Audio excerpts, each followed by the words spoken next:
High, কেমন আছো তোমরা? আজকে দিনটি শুরু হয় ভোরের আতশবাজি দিয়ে। তারপরে আমরা রেডি হয়ে চলে এসেছিলাম ননদের বাড়িতে ফটা নেওয়ার জন্য।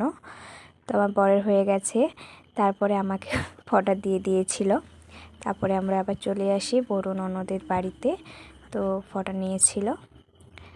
আর আমার ভাইকে ফটা দিতে পারবো না, কারণ সকালেই খবর আসে যে আমার বাড়িতে অসুখ মারা গিয়েছিল, তাই জন্য। আর এটা হচ্ছে আমার দুই ভাগ্নির, এক ছেলে এক মেয়ে।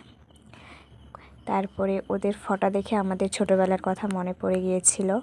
কতই আমার ভাইরা দুষ্ট ছিল, আমরা কষ্ট করে টাকা জমিয়ে চকলেট দিতাম, আর ওরা বাজির প্যাকেটের ভিতরে 1 টাকা বা 50 পয়সা চকলেট রেখে দিত।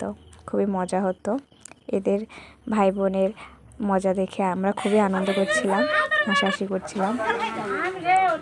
এই পর্যন্ত ভিডিওটি কেমন লেগেছে অবশ্যই কমেন্ট করে জানিও। ভালো লাগলে লাইক অ্যান্ড শেয়ার করবেন। বাই।